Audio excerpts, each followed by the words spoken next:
we asked, what was Castorf trying to tell us? And after we had a series of the discussions, we all put our heads together to think, well, what was he wanting us to do?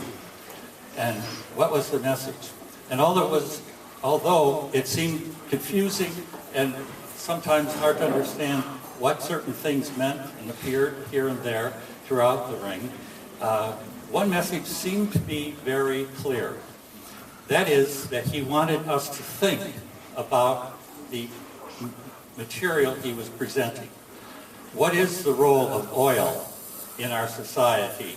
And how have we been transmuted, persuaded into a way of thinking that has really separated us from our basics, our beginnings, our humanity? If so, how? And if so, what might we do about it? Most of all, he wanted us to think about it. He gave us a picture. I should tell you, I'm a psychiatrist, and I think in somewhat in Freudian terms.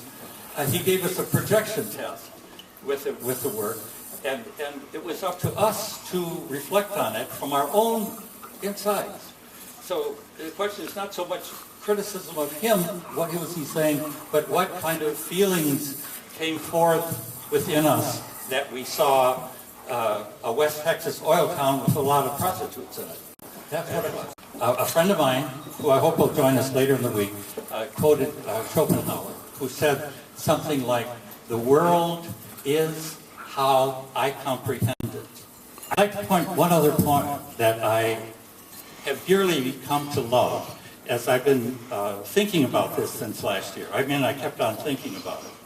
I've been researching German history and German ideas that are pre-World War II and have to do with the formation of the German spirit, the German nation, the many great strengths of this society.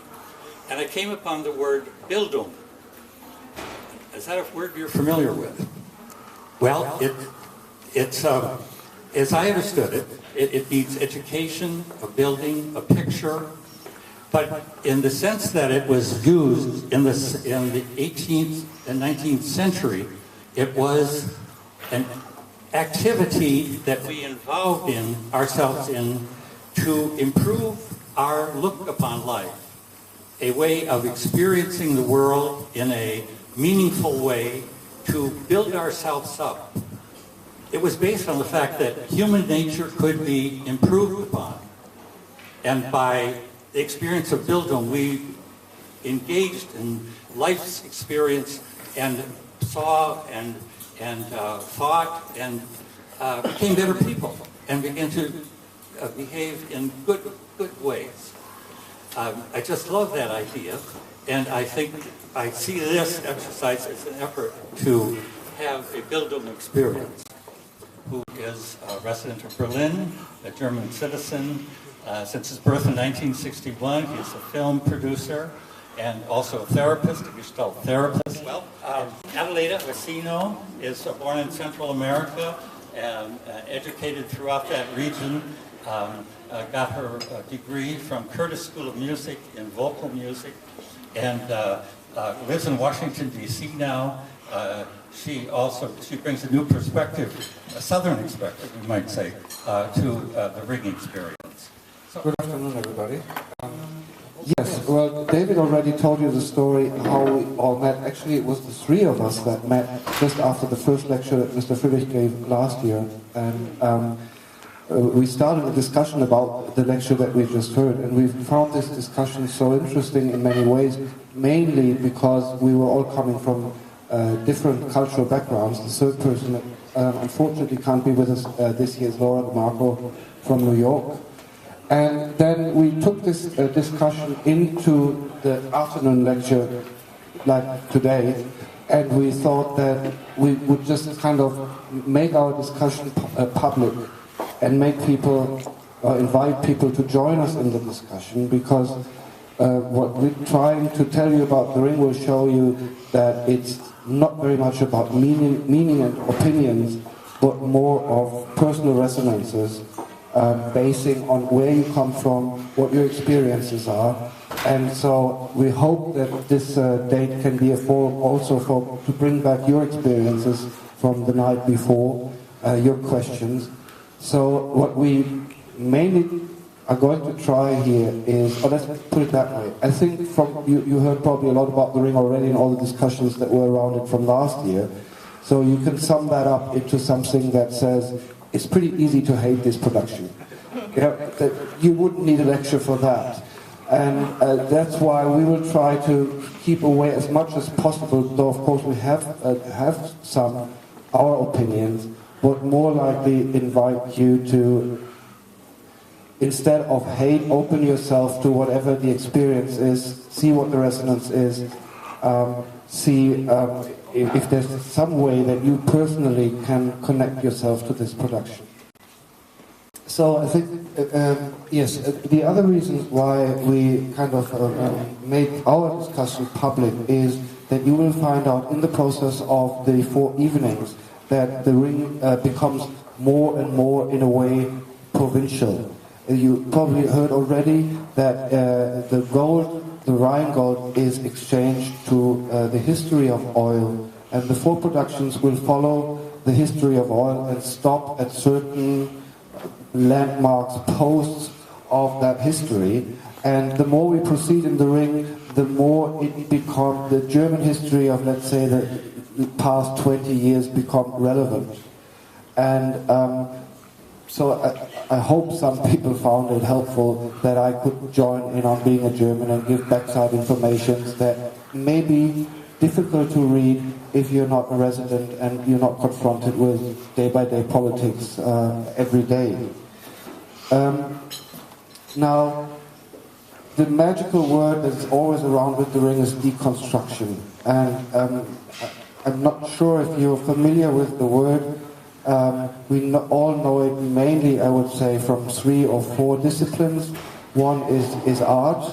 Let's put it that way. The vocabulary runs through 20th century culture all through. We started with things like Marcel Duchamp, the ready-made, the Dadaism in Germany.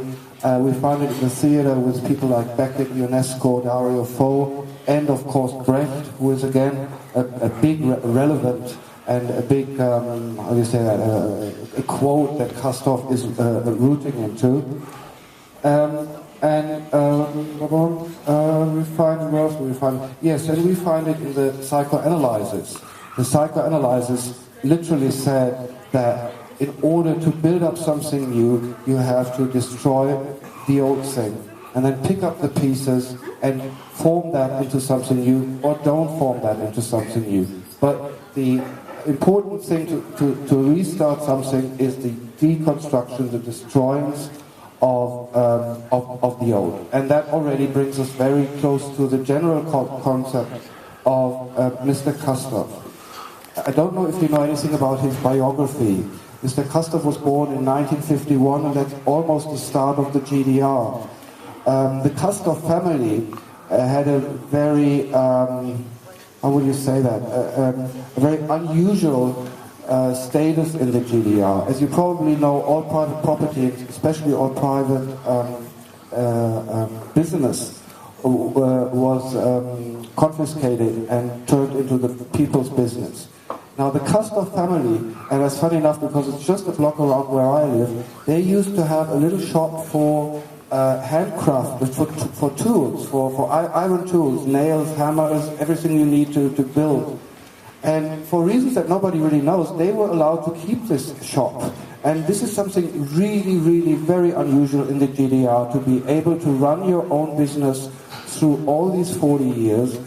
And they had this kind of, they haven't been members of the Communist Party. They also haven't been like big shots in the organizations.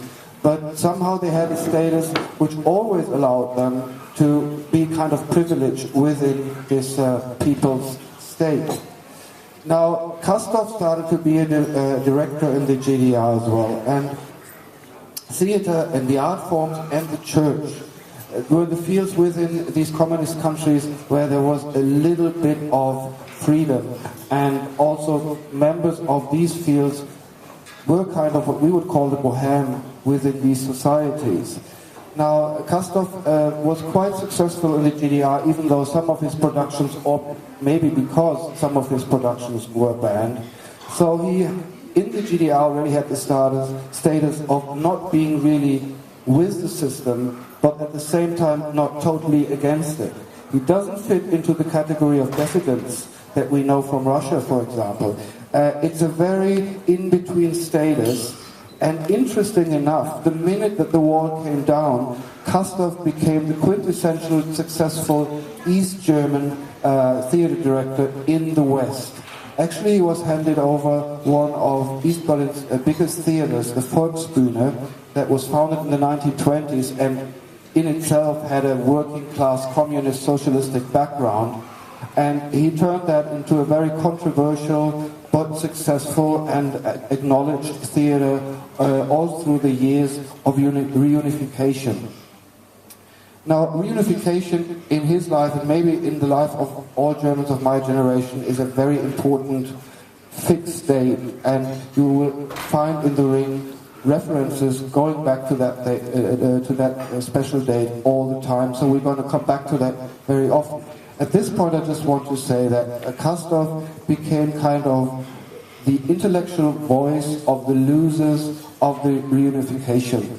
So there was a kind of, after the first hooray when the wall came down, it was clear that the East Society couldn't turn all the Easterners into winners. As a matter of fact, a lot of people really lost their life the way that they were used to. They lost their jobs, they lost their economic basic, and more important, especially for men of the theater, they lost their beliefs. And the capitalistic society as we know it wasn't really able to replace these beliefs with something equivalent. So we have a part of the East German society that is living in a very hard to describe and strange form of nostalgia for the old regime.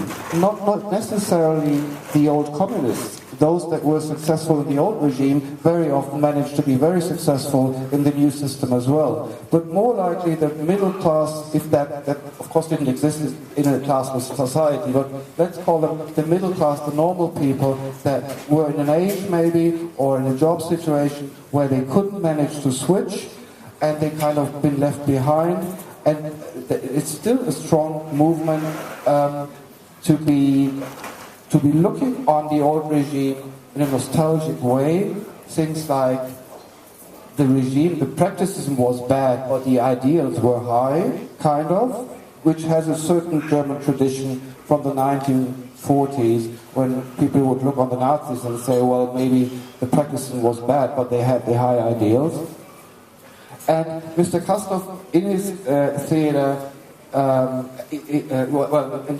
the other voice would be to kind of say that the capitalistic society has nothing else to offer than consumption, and that is, let's say, maybe a red path that goes through all of Castorf's work on a very intellectual level, of course, but well, you find these ideas even in the Ring tonight.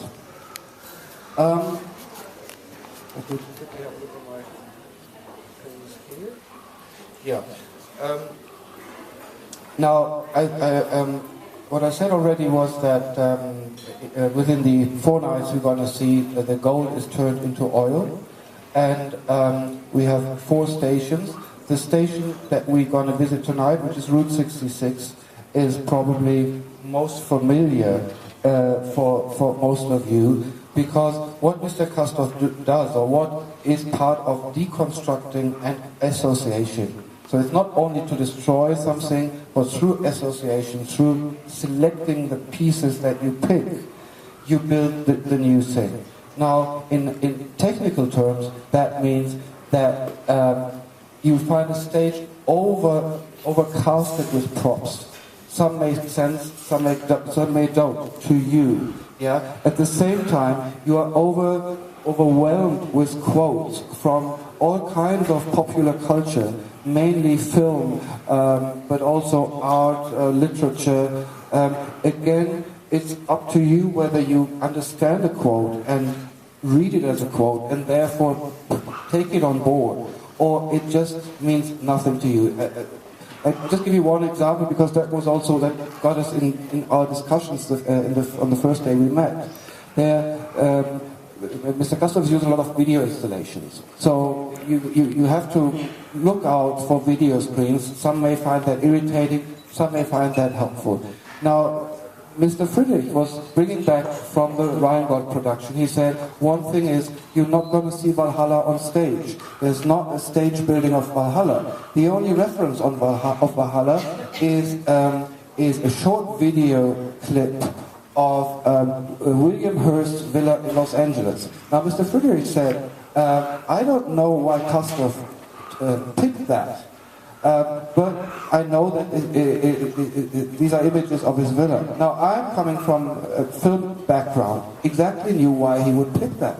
Because William Hearst was the role model for Orson Welles' Citizen Kane. And Citizen Kane built Xanadu, and Xanadu again was William Hearst's villa, and Xanadu can be compared to Valhalla. So that is kind of a perfect example where a quote would touch me, would catch me, and somebody else wouldn't. And I start thinking about that from this end, and somebody else who doesn't know anything about this story would look on the stage, meanwhile seeing something else, working on that, picking up that piece. Now, this is the invitation that we can give you. Pick your pieces, don't be afraid to think whatever thought you have. Be turned down, hate the production, love it, pick things, associate them, and if you want to, bring it back, because it's a win for everybody, because only you can associate with who you are, nobody else can, and if you are wanting and able to share that with us, we're all going to win from that. So this is just a general idea of the ring so far, and now I hand over to Adelaide, who was attending the lecture, the actual lecture today, and can bring back more precise and general points. Normally we all attended the lecture, and so I will go through the points and skip over the ones that they have both talked about, okay? Mr. Friedrich began by talking about revolution, and Wagner was a revolutionist, and he fought actually in Dresden and had to leave. He went to Riga, then he went to Switzerland, and Mr. Castorf is also a revolutionist in what he does. He deconstructs, and this is truthful of everything he does. And we were talking about it earlier. Sometimes he deconstructs in the same way, many different plays, but all in the same way. Sometimes using the same props, same people. He deconstructs and he revolutionizes, he changes. And Wagner, his operas were written in a very idyllic kind of a scenery. We are used to seeing them in a completely different light. And we are used to romanticizing these operas. And what has happened with Castorf is that he has brought a completely different point of view. He feels that the only way to wake us up, shake us up, and to get us to see differently is to show us that this can all be broken down into little pieces. And he has a very elaborate scheme for breaking things down, which is what Mr. Friedrich was interested in telling us today. To begin with, that's Rheingold, and the Nibelungenlied was written from historical sources. The Nibelungenlied, you have that. Wagner changed these to suit his purpose, and he began with Siegfried's Tod. But in doing this, he found that it was just not sufficient. He needed to go back further, and he needed to write so that it would become clearer for everyone what he was really talking about. He began by writing the first.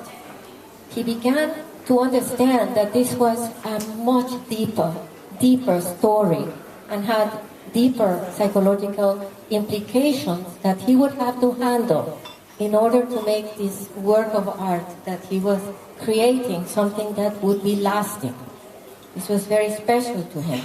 So Das Rheingold ended up being the portion, the foramen, which has most of the information that we need to understand what is to come. So it's not only going to be difficult to deconstruct it, it's going to be a barrage of deconstruction, tremendous amount of movement, as Mr. Castorf set out into tearing up all these little pieces so that we can actually begin to be, well, what's going on? And then start realizing, well, what's this piece and what's that piece? The actual opera is only 1 hour and 50 minutes, but in those hour and 50 minutes, he barrages in an incredible part. He's aggressive. To deconstruct is very, very aggressive. It's dramatic theater, very dramatic theater. This is not classic, it is not idealistic, and it is not clear. There is no clarity in this. Each person deconstructs according to what he thinks or what his experience is in life. Exactly the same thing that Alexander has said. He will barrage us with photos, videos, collages, pictures, costumes, scenery, broken parts, disassociated parts, so that at one point or another we're going to begin to question, what is going on and what do I recognize? And what do we do when we are put in that situation? Is we immediately grasp for the parts that we can understand. We grab here and we grab there so that we can make associations so that we can begin again. But what has he done? He has forced us out of the box. And that's what's interesting about this way of doing theater. Okay?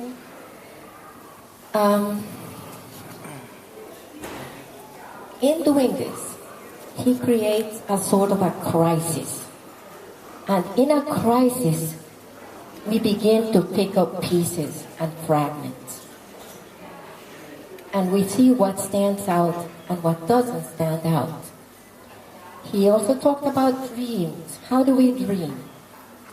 Do we dream idyllic dreams where everything seems to be worked out? Most of the time sometimes it's grotesque, sometimes it's just pieces. It's pieces that we may not understand, that if we can remember, we will wonder for days, what did that mean?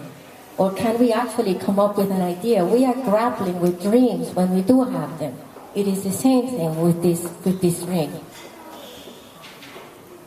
It's a fragmentation of human thoughts. He used Alexander Dennick's sets, which are really the largest that they have ever built in Bayreuth. And Andreas Dienert, he had the lighting.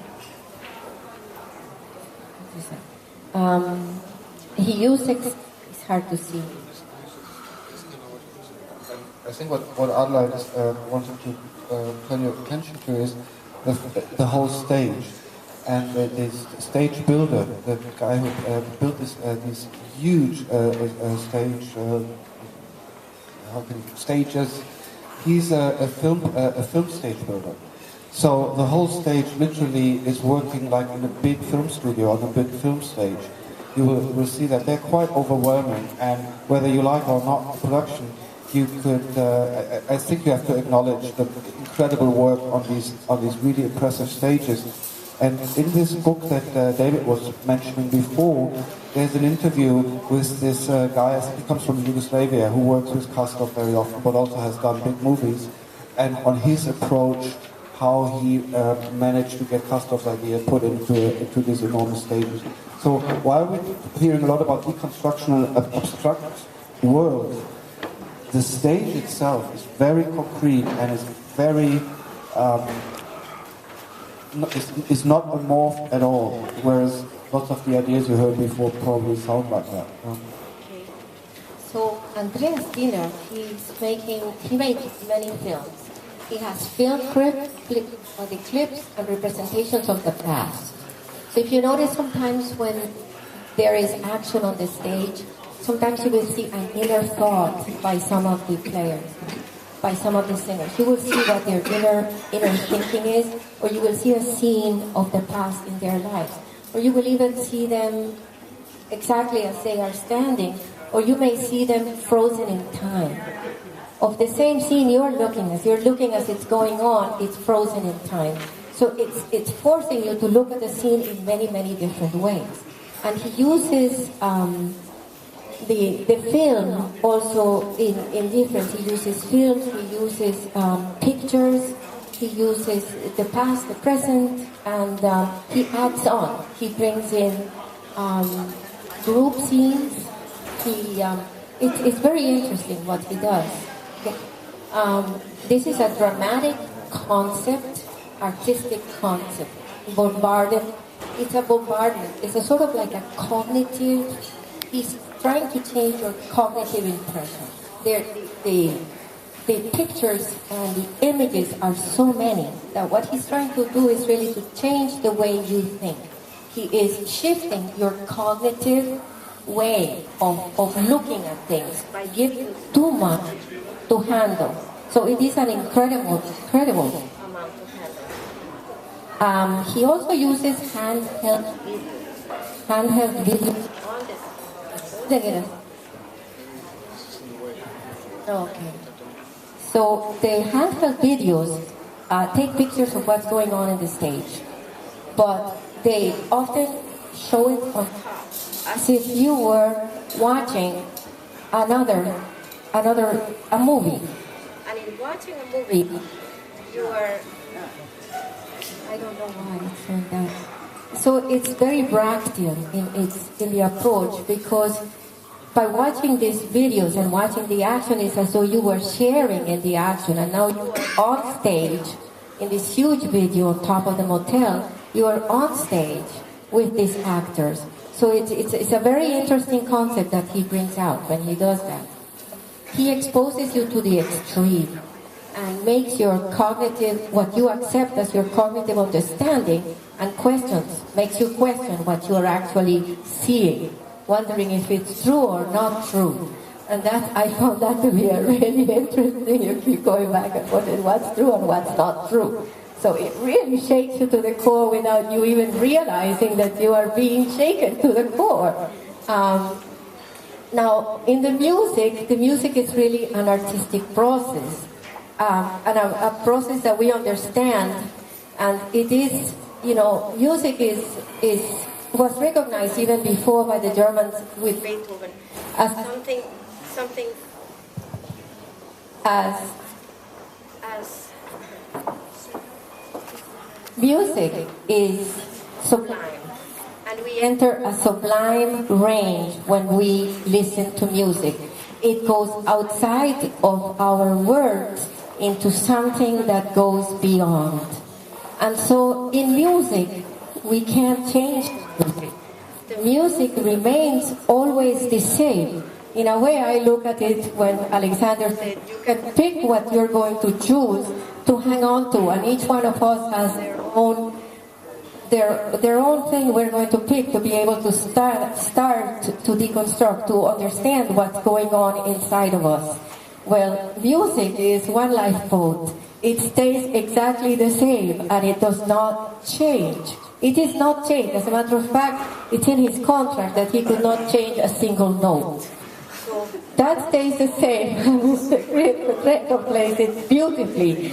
But what happens when the music is, we have no cadences, but we have climaxes that we have come to accept in this idyllic, wonderful setting that we have known. We have accepted certain climaxes and certain points that we want to see. So what Castorf does at those moments is that he will go all out to make sure that this distraction is there. There will be distractions, there will be more photographs, there will be deconstructions, there will be all sorts of pictures, collages. It will be so active that some people complain, well, I can't see this. I'm hearing all this music and I don't see and I don't feel or I don't see, it's hard to put it all together. This is the second time that we're coming for some of us, so we'll see, are we able to really put it all together? But I think that it's important to keep in mind that at these times in particular, when we are expecting something, that we also will have the opportunity to begin to see that something in a different light, which is what I think he is attempting to do. Okay? In a way, this is a parallel reality. So we have the reality of the music and what we have experienced, and the reality that Mr. Castorf has created in a deconstructing in all of these pieces falling all over the place, and our desire to put them back together, or to begin just to grasp at one. Okay? In Italian, or in music, we always say, primo la musica e dopo la parole. Yeah? So first comes the music and then comes the word. Now, what is Castorf's idea? Very important to understand this. Primo il teatro, dopo la parola ed ultimo la musica. So, first the theater, then the word, and lastly, the music. So, that is the challenge to understand, or to begin to grasp, not to be disappointed, but simply to not have judgment, and to begin to understand that this is a process, this is a creative process this man has. He was the third in line to be asked to do these operas. There were two other people and they turned them down. Castorf agreed 1 year before, not enough time. They usually have 4 years in which to do a work. He did it in 1 year. So last year was his really a very short time, and he was given some time to make some changes, but he has not changed his basic concept. I understand what he has done is that he has attempted to be more clearer about what he is doing. And so we will see what happens.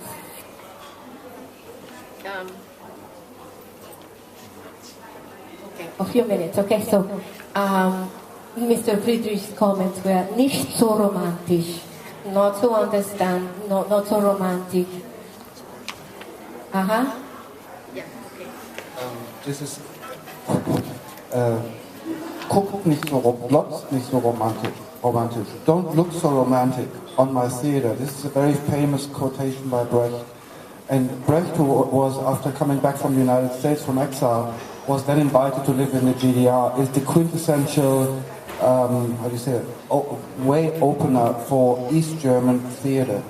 Now, the whole idea of epic theater, the whole idea of creating different realities at the same time on stage, like showing a piece but showing something, hearing a piece but showing something completely else.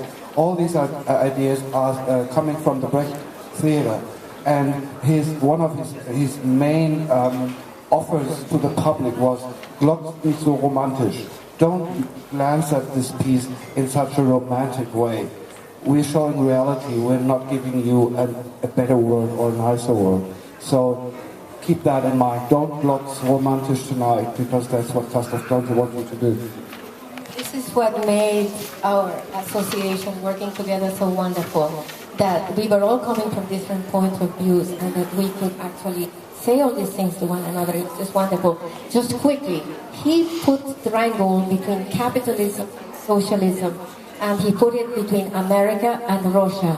And he put in America Route 66 that goes all the way from one end of Florida all the way to California, going through Amarillo, right? No, you're telling me it's not. Chicago. From Chicago. But it goes to LA.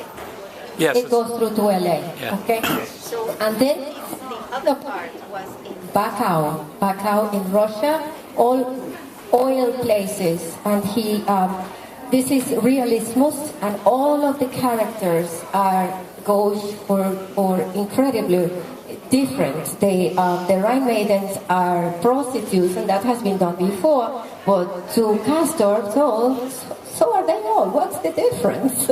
Not meaning women, but it's just really, it's interesting. So that's it. In a sense, he said this is sort of like a Bates Hotel. This is like a psycho film. This is how he ended. You have to just learn from this and just pick up the pieces and see where you want to go with it. Where is our world today? Where are we? As you were saying, Alexander, we live in a world that's completely different. So we change. We see things like this all the time. So thank you. Francisco, do you get the feeling that Castorf's project was trying to deepen our appreciation of what Wagner was trying to do? Or is this mostly about what Castorf wants to present to us? You want to see Ryan go tonight, or you want to listen to my answer? Yes and no. I would like to come back to this question in 4 nights and see where you are then, rather than give you my opinion right in the beginning. Yeah? So, Regis. Thank you. John Martin from London. For me, the importance and greatness of Wagner is that it elicits deep Freudian archaic echoes. Probably you recognise that as psychoanalyst. And that is 90% of the importance of Wagner, and is almost unique in 19th and 20th century European culture. From what I'm saying, from what you're saying, I have great trepidations that all that will be lost. And we are in a GDR Brechtian society without any contact with those very important archaic world echoes. We were just talking about that this afternoon, Alexander and I, and we talked about, this is so different. And I said to him, but you cannot get just carried away, because in reality, this is only one production. This is one production, and there are going to be other productions also. And each production has its own set of values, and the next one may be in a completely different range. We don't wish to lose the past. I would like to answer your question a little bit different. I think you kind of hit the point. To me, the main difficulty for this production, and maybe misunderstanding, is that a person with an East European background is telling us something about the world that he joined, that was our world 40 years longer than his world. So looking on that from that perspective might be interesting, but doesn't necessarily answer our questions. So in terms of your question, psychoanalysis had no impact in East European societies. It was considered bourgeois, Jewish. It was something that they wouldn't pay attention to. So instead of that, these hyper-realistic art forms were developed. I think we should come back to that question, because that's an ongoing controversy of what we see when we listen to or watch Mr. Castorf, and what we personally expect from when we deal with Wagner and deal with the modern production, and even our questions to our society.